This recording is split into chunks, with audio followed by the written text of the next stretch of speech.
Don't forget to subscribe, and turn the notifications. We upload daily. And check the source of this video to view all the images and videos if there was any. Montreal, Canada. Simple.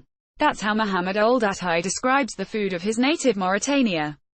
You eat when you're hungry, and you eat what you can find, Attai says, a glass of Mauritanian green tea in hand. As snow began to fall outside on a cold March afternoon, the colorful tapestries, a mix of deep blues and bright oranges and yellows, hanging overhead gave the dining room at Le Carême a warm feel. More than a dozen low tables, benches and bright cushions fill the Mauritanian restaurant, which Attai founded in the early 2000s in the city's popular Mile End neighborhood.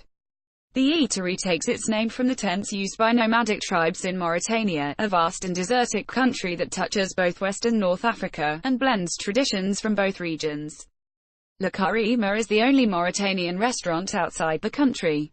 Attai grew up there, in a small village called Ivadjarin, about 150 kilometers from the Mauritanian capital, Nouakchott. At home, it's a simple cuisine, Attai tells Al Jazeera as he pours another glass of tea. It's based on one meal and everyone shares it, he adds. I wanted to recreate that atmosphere of sharing, more than create a restaurant. Developing that side of things, for me, was more interesting. Rocky start. Attai's arrival in Canada now feels a world away from where he is today. He landed in Montreal in September 1996 with only $3 in his pocket. Then in his early 20s, he came to Canada on a student visa with plans to get a degree in information and technology from the University of Quebec in Outaouais, near Ottawa. But after a year, he transferred over to the Université de Montréal. Frustrated by his studies, Attai refocused his energies on cooking meals for himself and his classmates out of his dorm room. It was there that he first realized that Mauritanian food had a universal appeal. That's where the idea for a restaurant came from, that room, Attai said. Not long after that, he rented a small garage on Park Avenue, a central artery that cuts north-south through Montreal's Mile End, and transformed it into a makeshift restaurant. 2 tables, 4 chairs, and you can't even serve at the table, because there isn't enough room to pass. You hand the plates over the kitchen counter and people pass them along, he said. Attai cooked a single pot of food every night. Sometimes it was meat with rice and vegetables, other times fish, or beans. The meals changed depending on what ingredients Attai could find earlier that day. There was one pot and once it was done, it was done.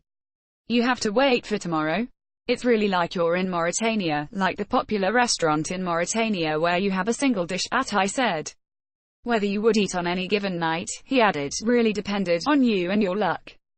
Nomadic traditions. After 8 months working out of the garage, Attai found the space he uses today. Le Carême is now in a bright space on Fairmount Street, in Montreal's trendy Mile End. But the neighborhood has historically been a jumping-off point for the city's new immigrants. Jewish, Portuguese and Greek immigrants came to the area in waves, working in low-income jobs or opening cafes, grocery stores and restaurants. Today, Le Carême is just up the street from Montreal's renowned Fairmount Bagel Shop, a long block from Italian coffee joint Café Olympico, and a quick walk to craft brewery Gare du Ciel.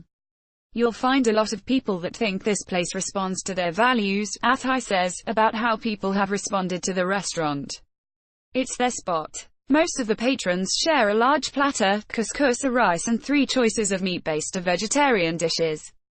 It's not only about introducing people to Mauritania, but to introduce them to the spirit of nomadic traditions. Mohamed Ould Attai, who still cooks the food, says his greatest joy is seeing people sitting around a table for hours, talking and laughing and sharing the type of communal meal that is the norm in Mauritania. It's not only about introducing people to Mauritania, but to introduce them to the spirit of nomadic traditions, he said. It's up to you to share, to push the food towards another, to be less greedy. All these values, we transmit them through the plate. Attai also makes his own bissap, a burgundy juice made from pressed hibiscus flowers that is served across Mauritania and other parts of West Africa. His version can be infused with ginger and is sold in groceries and other specialty food stores across Montreal. It's not artificial here. It's really real. It's alive, Attai said. Mauritanian cuisine is based on these elements and on the simplicity of preparation and the fact that if you have onions, you cook with onions, if you have bread, you cook with bread, and so on. There's no spice for that. That's an ethos that is perhaps best demonstrated in an old Mauritanian parable. An elderly Mauritanian woman was living in the desert amid a famine in the 1920s, so the story goes, when an unexpected guest came to her door. According to nomadic tradition, the woman knew she had to feed her guest, a hefty man with a penchant for gossip. But she had nothing but plain rice in her cupboard, and she feared what the man might tell her neighbors about her hospitality if she didn't give him a proper meal. Desperate to find a solution, the woman did the only thing she could think of. She scooped up the man's leather shoes and began to cook a pot of rice. When he left, he realized that the woman, because she was so embarrassed that she had nothing to eat, she made him a meal with his own shoes, Atai said with a laugh as he recounted the tale.